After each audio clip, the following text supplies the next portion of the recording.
With 18 protagonists in the Assassin's Creed series across 14 mainline titles and 4 spin-offs, there is a lot of lore and information surrounding each of them. With that said, I have taken some time over the past week trying to find an interesting event, fact or detail about every protagonist in the series, with the exception of DLC protagonists. You can use this video to test your knowledge, so let me know down in the comments how many of them you already knew about, or share another detail that you think may not be well known by the fanbase. With that said, subscribe for more Assassin's Creed content, and now let us begin with Altair.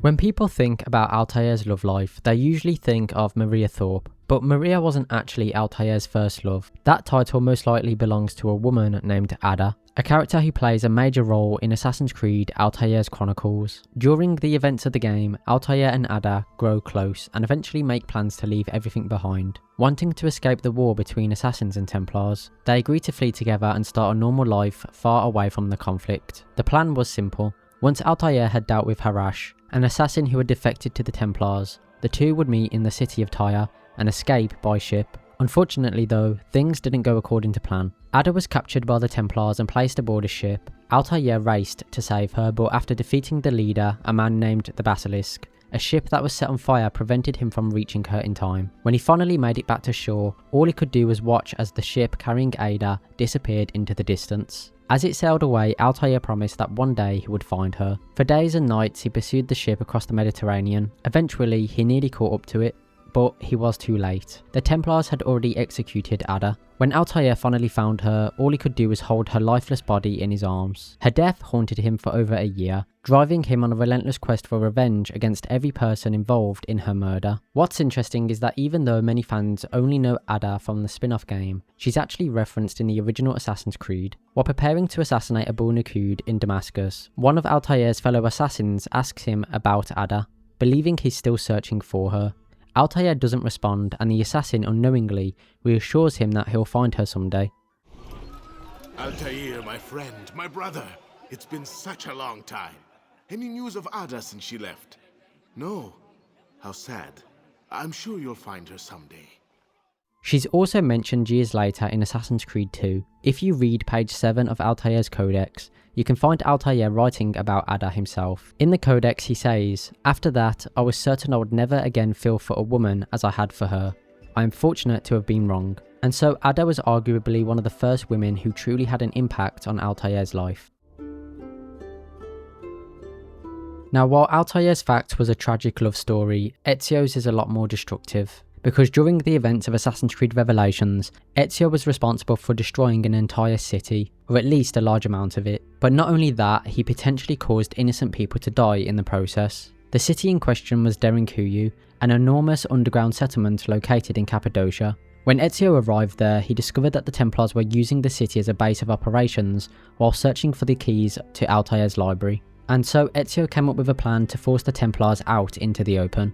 Ezio infiltrated Derinkuyu's depot, and after discovering a stockpile of gunpowder, set it alight. The blast that followed ripped through the stronghold, sparking a massive fire that spread throughout the wooden structures and filled the city with thick smoke. Derinkuyu wasn't just a base for the Templars, it was a functioning city populated by ordinary people. Civilians can be seen fleeing in panic as the air fills with smoke and fire spreads through parts of the underground complex. The problem is that the game never really addresses what happened to all the civilians caught in the middle of it. While it's possible that many escaped, it's also difficult to imagine that nobody was injured or killed during the destruction of such a large underground settlement. For most of the series, Ezio is portrayed as charismatic and heroic, but the destruction of Derinkuyu shows a much darker side of the character, one willing to risk innocent lives if it meant achieving his objective. It's especially surprising because Revelations takes place near the end of Ezio's journey, at a point where you'd expect him to be wiser and more measured than ever before. Instead, he arguably commits one of the most morally questionable acts carried out by an assassin protagonist.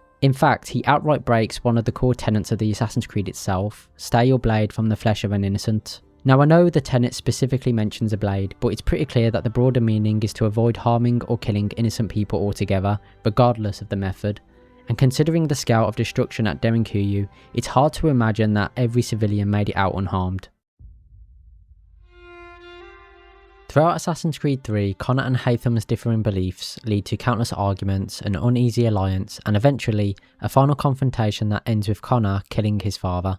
At first glance, it seems like Connor got exactly what he wanted, but evidence from outside the main story suggests that he eventually came to regret that decision. Despite being a Templar, Haytham genuinely cared about his son. In fact, Connor could have possibly died long before their final confrontation if it wasn't for Haytham. During the events of Assassin's Creed 3, Connor is captured and sentenced to be executed by hanging. As the execution is about to take place, someone hidden amongst the crowd throws a knife that cuts the rope. This allows Connor to escape from his execution and of course assassinate Thomas Hickey in the process. It was only after Haytham's death, when Connor read through his father's journal, that he discovered the truth. The man who had saved his life that day by throwing the knife was Haytham himself, which you can learn all this by reading the Forsaken novel, which is literally just Haytham's journal and his perspective on the events of the game. Despite everything that had happened between them, despite the fact that they stood on opposite sides of a war, Haytham still couldn't bring himself to watch his son die. After Haytham's death, you can visit the basement of the homestead, where the portrait of Haytham hangs on the wall. Beneath the portrait is a single word written in Mohawk. I'm not going to even try and pronounce it, but it will be on screen. Anyway, the translation roughly means, I made a mistake. Now technically the game never outright states that Connor was referring to killing Haytham, but considering where the message is written, it's extremely difficult to interpret it any other way. Compared to some of the other facts in this video, Aveline's is a lot simpler, but it's also a really nice detail that tells us quite a bit about her character. If you take a closer look at the bracelet on Aveline's left arm, you'll notice a symbol engraved onto it. However, in some of the promotional images of Aveline, this bracelet is on the right arm, but in the game it is on the left arm. Anyway, that symbol is associated with Azuli, a spirit from Haitian voodoo. Now exactly which aspect of Azuli the symbol represents is a bit more complicated, because from the research I did and what I understand is that Azuli isn't a single figure, but rather a family of spirits. However, Azuli is generally associated with things like love, beauty, motherhood and protection. And when you look at Aveline's story, it actually makes a lot of sense why this symbol would appear on her equipment. Aveline spends much of her life trying to protect the people around her. Throughout Assassin's Creed Liberation, she's constantly helping vulnerable groups of people who are being exploited. The connection becomes even stronger when you remember Aveline's background. Her mother Jian was of African descent and had once been enslaved before eventually gaining her freedom. As a result, Aveline grew up connected to multiple cultures, including influences that would have exposed her to beliefs and traditions linked to voodoo. So while most players probably never notice the symbol on her bracer, it's actually a pretty fitting detail. Before I get to Edward, I just quickly want to say a massive thank you to my channel members for their generous support. I really do appreciate it as always. If you've played Assassin's Creed Black Flag, then you'll know that Edward loses a lot throughout the course of the game. And if you haven't played it, don't worry, I'm not going to spoil exactly what happens. What I will say is that Edward's losses didn't stop when the game ended. In fact, one of the saddest moments in his life actually happened after the events of Black Flag. In the novelisation for the game, we learn that after returning home from the West Indies, Edward eventually tracked down his mother, Lynette. He found her working at the Old Chalet Tavern, a place that had held a lot of memories for him. Before leaving for the Caribbean, Edward had spent plenty of time there in his youth. Naturally, Edward was excited to see her again. After all, one of the main reasons he originally sailed to the West Indies was to build a better life for himself and his family. Now, after years away, he had finally returned with wealth and influence, and he intended to use that wealth to take care of his mother. But the reunion did not go how Edward imagined. During their conversation, Edward revealed his intention to hunt down the Templars responsible for ordering the burning of his family's farm years earlier. Rather than feeling proud or relieved, Lynette was horrified. The son standing before her was no longer the young man who had left in search of fortune. And upon hearing what Edward had become, Lynette rejected him completely. In front of everyone inside the tavern, she disowned him, referring to him as no son of mine. She then threatened to call the guards unless he left immediately. And just like that, the reunion Edward had dreamed about for years was over. And honestly, it's kind of heartbreaking when you think about it. Edward spent years chasing wealth because he believed it would solve his problems and allow him to provide for the people he cared about. Yet when he finally returned home with everything he thought he wanted, he discovered that the journey had changed him so much that his own mother could no longer recognise the person he had become. When most people think of Shay Cormac, they think of the assassin who became a Templar.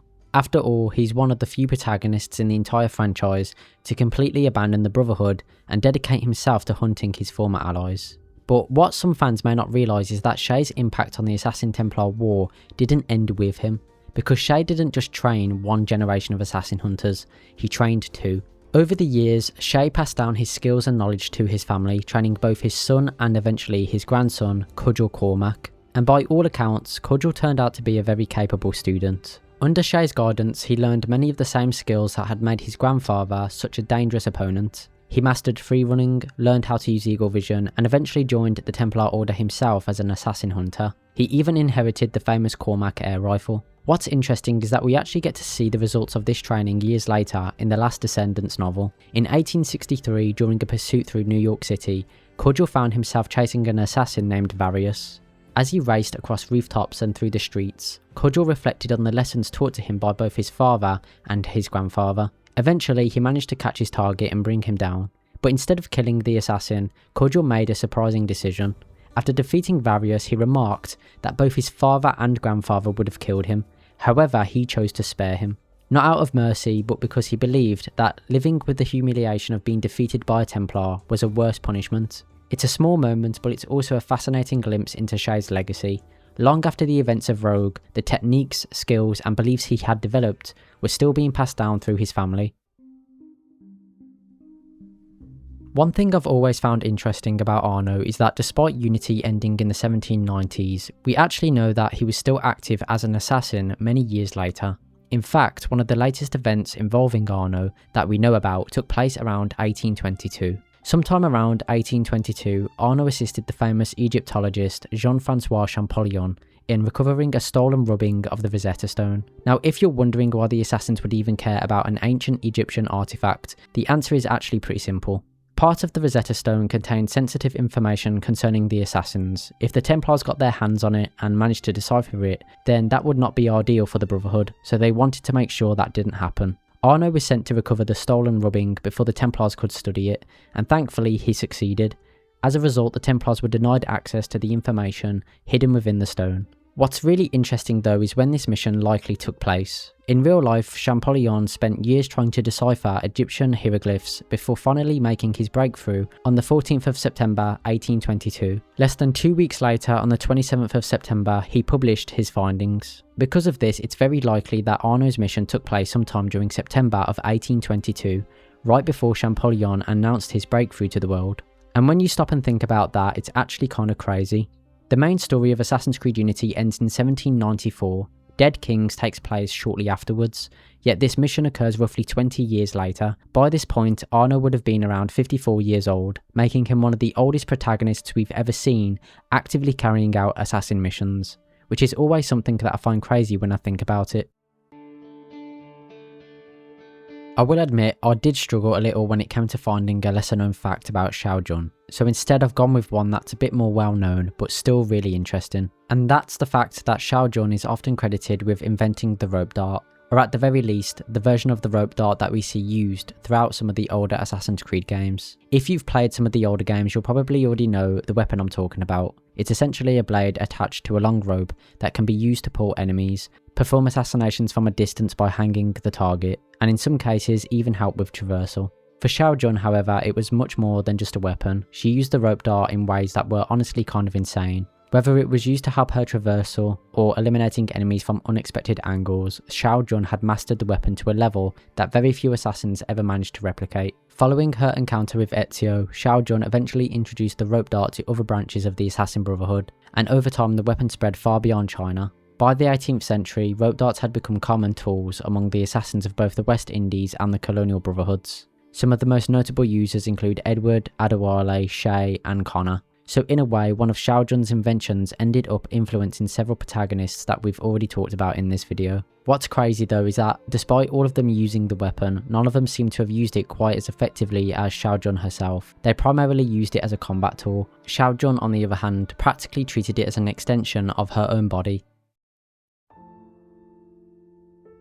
Now this is one that some of you may have already spotted in the thumbnail, and honestly it's a fact that I only found out relatively recently myself, which is kind of embarrassing considering how much time I spend researching Assassin's Creed lore. The fact is that Jacob Frye has been confirmed to be canonically bisexual, and if you didn't know that already, I really don't blame you. Unlike some other franchises, Jacob's sexuality isn't a major focus of Assassin's Creed Syndicate. In fact, if you only played through the game itself, there's a good chance you'd never picked up on it at all. Most of the discussion surrounding Jacob's sexuality actually comes from his relationship with Maxwell Roth. I'm not saying Jacob and Roth were secretly dating, because it's obvious that they were not. What I am saying is that many fans noticed there seemed to be something deeper going on in that storyline, and over the years it led to a lot of speculation. Interestingly, some of that speculation was fueled by comments from Jeffrey Yoelem, the lead writer of Assassin's Creed Syndicate. Yoelem revealed that the team deliberately avoided giving Jacob a female love interest during the main story. He also suggested that Jacob still needed to figure himself out to some degree, following his relationship and partnership with Maxwell Roth. The kiss between Maxwell and Jacob is not for laughs. Maxwell is in love with Jacob, and Jacob may have reciprocated. The goal was to make that moment ambiguous. Yeah, because I was going to say, through that entire mission chain and the way that Maxwell writes the invitation to Jacob to come to the play, I mean, for me, Maxwell was very clearly in love with Jacob. And that the whole thing is done to, in his misguided, crazy way, he's trying to seduce him. It's very intentional that Jacob has no love interest in this game, and that the sequence with Roth is the love interest sequence. But I'm not saying that Jacob reciprocates, but I think that Jacob very much is drawn to Roth, and that the kiss is not entirely one-sided. And I think you're right about maybe there's something going on. Like maybe Jacob has to figure himself out to some degree, and this is the first step. Naturally, comments like that got people talking. As you can probably imagine, fans started debating whether Jacob was bisexual or whether people were simply reading too much into the writing. And eventually, the discussion got so widespread that it reached Ubisoft themselves. The funniest part is how the debate actually ended. At one point, a Tumblr user made a post stating that Jacob wasn't bisexual. The official Ubisoft Tumblr account then responded with what is probably one of the most direct confirmations in Assassin's Creed history. Their response simply read, "Jacob Frye is bisexual. This is canon. The end." When people think about the Frye twins, it's usually Jacob who gets most of the attention when it comes to descendants, and that's mainly because of Lydia Frye, Jacob's granddaughter, who appears during the World War I section in Assassin's Creed Syndicate. What many fans don't realise, however, is that Evie's lineage survived as well. In fact, modern Assassin's Creed lore has revealed that one of Evie's descendants was a woman named Jackie O'Connell. Now, I wouldn't be surprised if some of you have absolutely no idea who that is. And honestly, that's understandable. Jackie O'Connell was born in 1994 and worked as a postdoctoral research assistant at the University of Cambridge, specialising in mechanical engineering. In 2016, Jackie became a member of a group known as the Crew, a team of assassins who were trying to locate an important piece of Eden. So despite being separated by well over a century, Evie and Jackie ultimately ended up fighting for the same cause in a sense. And yet, despite being a descendant of one of the franchise's most recognisable protagonists, hardly anyone talks about Jackie O'Connell. The reason for that is actually pretty simple. She doesn't appear in one of the games. Instead, Jackie comes from the official Assassin's Creed tabletop RPG, which means that unless you've gone digging through some of the more obscure corners of Assassin's Creed lore, there's a good chance you've never heard of her before. But still, I think it's a really cool detail. This is another character where I surprisingly struggled to find a good fact that is not well known. So once again, I've gone with one that's a little more well known, but still pretty interesting. The fact is that Arbaaz Mir is actually the father of Jade Mir, better known to most Assassin's Creed fans as Henry Green, the assassin who works alongside Jacob and Evie throughout Syndicate. What I find interesting about this is how easy it is to miss the connection. I think the only time it is mentioned in Syndicate is in Henry's database entry, but I could be wrong on that as it has been a while since I actually have played Syndicate. So unless you've played Assassin's Creed Chronicles India or actively read the database entry, there's a good chance you never realised the two characters were related. And honestly, it makes Henry's character a bit more interesting when you think about it. His father was Arbaaz Mir, one of the most respected assassins in India, while his mother was Pyara Kaur, a Sikh princess. That's a pretty intimidating family tree to live up to.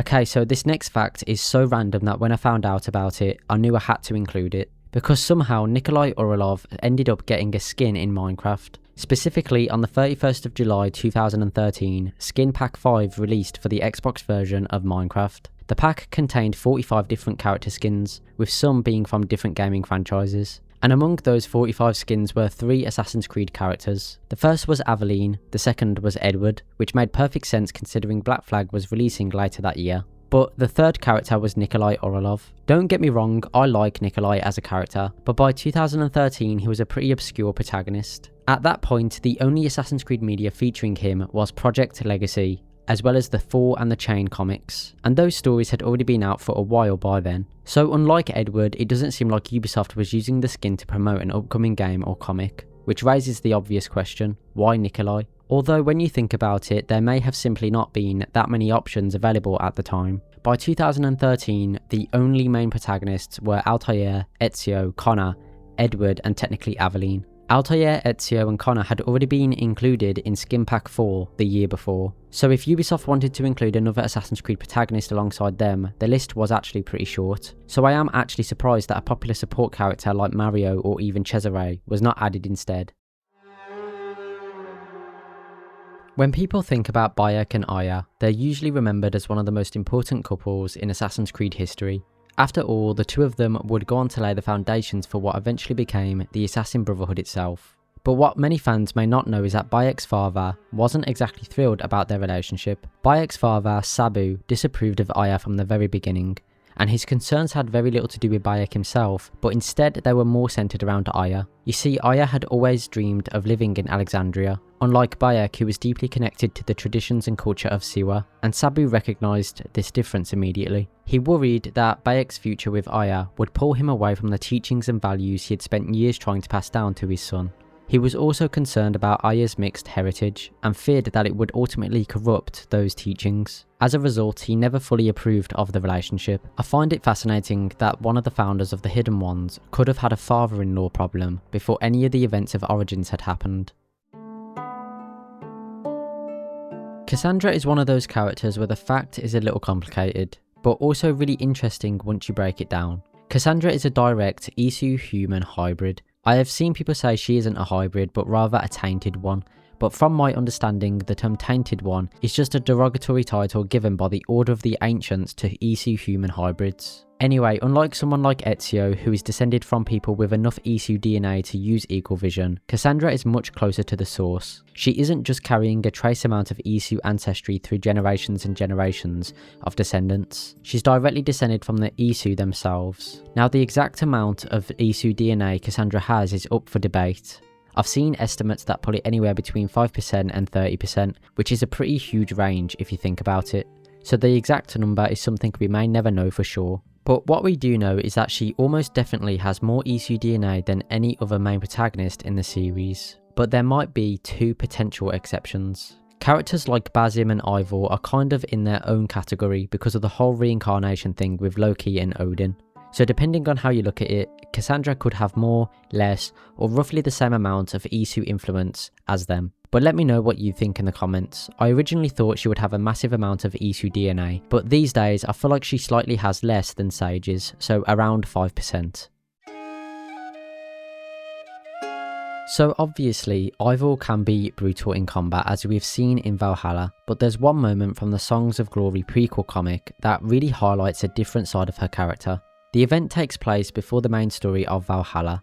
At the time, Sigurd had departed on a raiding expedition across Europe and Asia, leaving Eivor behind with members of the Raven clan, including Dag and Tora. During this period, they witnessed a raid being carried out by Kjotve's men on a settlement near the edge of Styrbjorn's territory. Seeing an opportunity to help the village and strengthen the reputation of her adopted clan, Eivor immediately rushed in to stop the attack. During the fighting, she came face to face with a raider named Roscoe. Now, Roscoe made a very big mistake. Instead of just fighting Eivor, he decided to mock the death of her father. He taunted her, claiming that her father had died a coward. As you can probably imagine, Eivor did not take that very well. What happened next is what makes this story memorable. Rather than simply killing him, Eivor cut off his legs and left him alive. Now that might sound merciful, right? But for a Viking warrior, it was anything but that. You see, Roscoe wanted a warrior's death. He wanted to die in battle and earn his place in Valhalla, but Eivor deliberately denied him of that. Instead of granting him an honourable death, she left him alive with the shame of defeat. In other words, she chose a punishment that she knew would hurt him more than death itself. The fact I have for Basim comes from the Golden City novel, which takes place before the events of Valhalla. It's a moment I found interesting because it shows that Basim was willing to make a crucial but extremely risky move in order to achieve his objective. During the story, Basim and Hytham are attempting to uncover a conspiracy involving the Order of the Ancients, while also trying to protect Leo, the son of the Byzantine Emperor Basil I. Needless to say, it's already a pretty delicate situation, so naturally, Basim decides to make it even more dangerous. At one point, during a chariot race at the Hippodrome of Constantinople, Basim deliberately throws a spike onto the racetrack. This causes the Emperor's chariot to crash. This was the Byzantine Emperor. If that plan goes wrong, the consequences could have been absolutely insane. To be clear, Basim wasn't trying to assassinate Basil. His goal was to force the Order of the Ancients into the open. The Order had infiltrated the Emperor's circle and were manipulating events from behind the scenes. By creating a public crisis, Basim forced their agents to reveal themselves, giving his allies an opportunity to counterattack. And to his credit, it actually worked. Basil survived the crash, the conspiracy continued to unravel, and Basim's plan ultimately helped move the mission forward. But honestly, the margin for error here was tiny. If the Emperor had died from the crash, Basim and Hytham's efforts to protect Leo could have fallen apart immediately, and that's before you even consider the political consequences. The Hippodrome was packed with spectators. If the Emperor had been killed right there in front of a massive and already volatile crowd, Constantinople could have descended into complete chaos. There could have been riots, panic, political instability, potentially even a succession crisis, all because of a single spike thrown onto a racetrack. And that's what makes this moment so interesting to me. Most assassins try to carefully control every variable before making a move. Basim, on the other hand, looked at a situation involving the Byzantine Emperor and apparently decided that crashing his chariot was a perfectly reasonable way to solve it. Thankfully for everyone involved, the plan worked, because if it did not work, then Basim might have accidentally changed the course of Byzantine history. Naoe's fact is that unlike many Assassin's Creed protagonists, one of Naoe's closest family members was a real historical figure. He was an actual person who lived during Japan's Sengoku period. Now, because records from this period can be a little messy, we don't know everything about him with complete certainty. But historically, Fujibayashi Nagato was a samurai and a ninja operative associated with the Iga region. So when Assassin's Creed Shadows introduces Naoe as the daughter of Fujibayashi Nagato, Ubisoft is actually tying one of their protagonists directly to a real historical figure, and honestly I think that was pretty cool. Because unlike most assassin protagonists who are connected to history through the people they meet, Naoe's connection is much more personal. It's literally part of her family, and it also explains why Naoe is skilled in stealth, infiltration and espionage.